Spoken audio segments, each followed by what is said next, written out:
講起印度，你第一時間會諗起啲咩？係咪網上成日見到嘅輕度、中度印度 meme 圖啊？定係令人又愛又恨嘅街頭小食啊？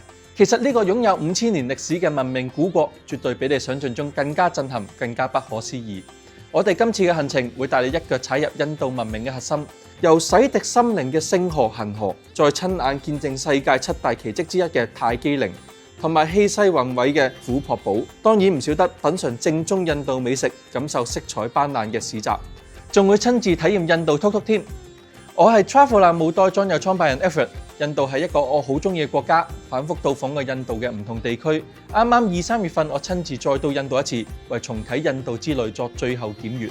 我哋團隊專營小眾深度遊超過40年，所有行程都係親自實地考察開發。印度雖然充滿挑戰，但係我係有豐富嘅經驗同強大嘅當地網絡，保證帶俾大家一個安全、深刻而且充滿啟發嘅旅程。一齊放低固有印象，重新認識印度啦！第一站，我係會去到印度人嘅靈魂中心恒河。行程會安排大家坐船遊恒河，遠觀燒屍廟，睇住印度人點樣將生死睇得咁豁達。呢種文化衝擊真係會令你對生命會有一種新嘅體會。入夜之後，我哋會參與極具視覺震撼嘅阿提光之祭，仲有機會見證苦行僧嘅修煉日常。之後，我哋會去到佛教聖地鹿野苑，感受佛陀法輪初轉嘅平靜。好多人會擔心恒河水係咪污糟呢？其實當地近年嘅水質已經大有改善啦。我今年2、3月啱啱去完實地考察，啲水清到我差啲想試飲埋添。所以大家絕對可以放鬆心情，去感受呢份精神上嘅啟迪。印度其實唔係單一文化，古代有好多唔同嘅城邦同埋王朝，各自有自己嘅語言、信仰同埋南轅北轍嘅建築風格。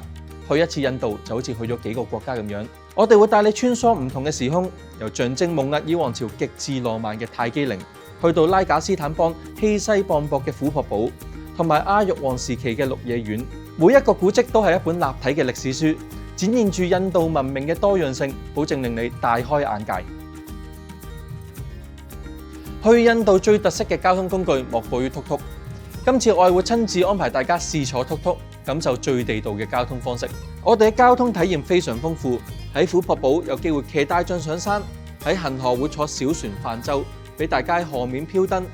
喺繁忙嘅城市入面，仲會坐當地最出名嘅禿禿，穿梭大街小巷，感受印度街頭活力。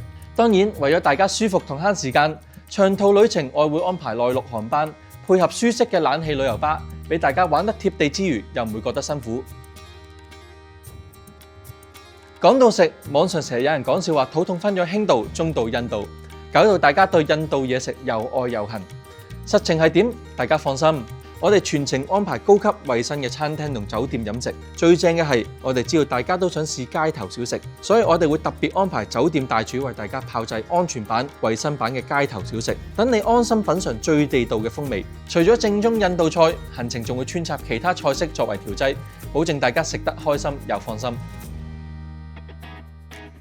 需要㗎，旅行社會為大家預備好報名確認書同埋行程資訊，方便大家申請簽證。旅客需要自己預約時間上印度使館搞。雖然官方話大概1個禮拜就可以出信，但係根據我上一團嘅實測，由交文件到收到簽證，最遲試過要成個月。所以我係強烈建議，一決定去就要馬上報名，爭取時間去辦理簽證。我今年重返印度考察，發現當地嘅衛生問題已經大有改善。加上我哋行程安排嘅都係高端嘅飲食同住宿，衛生風險其實好低。旅程期間我係會全程提供樽裝水俾大家飲用，不過去旅行最緊要穩陣。我哋建議大家帶備平時用開嘅腸胃藥同旅行常備藥物。客觀咁講，印度有啲地方確實係人多雜亂，有一定嘅治安顧慮。當地英文口音重，就算對方識講英文都未必溝通得到，就連官方嘅印地語都唔係全國通用㗎。不過跟我哋團就唔同講法，我哋有專業嘅導遊同工作人員全程照顧，所有合作嘅接待方都已經經過嚴格嘅檢閱，安全可靠。去呢類發展中國家，大家只要保持警覺，時刻緊貼團隊一齊行動，女性旅客一樣可以玩得安全開心。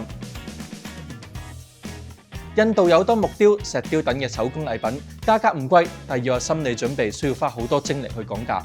好多女團友都中意買當地嘅傳統民族服，着住喺壯觀嘅古蹟面前打卡，出嚟嘅效果超級靚。另外，印度嘅茶葉、各種嘅香料、香水，甚至乎大家成日聽嘅印度神油，都係旅客最中意去尋寶嘅目標。印度地方好大，氣候變化多，好難一概而論。其實全年都可以出發。總體嚟講，印度同香港一樣係北半球，夏冬季節一致。夏天部分地方會比香港熱、曬同埋乾燥，但係我哋旅途上全程都會有冷氣旅遊巴接送，所以唔會太辛苦。印度係一個宗教文化極為複雜嘅國家。如果係出發前稍微睇少少關於當地信仰同神話嘅資料，去到現場嘅感悟同啟發會多好多。物資方面，如果你怕食唔慣當地口味，可以自備少少零食。腸胃敏感嘅朋友可以帶備正水丸同腸胃藥。另外，印度嘅天氣會比較乾燥同曬，防曬同保濕一定要帶備。有興趣嘅朋友可以即刻 scan 畫面呢一個 QR code，索取我哋印度行程嘅詳細資訊同埋報價。期待同你一齊出發。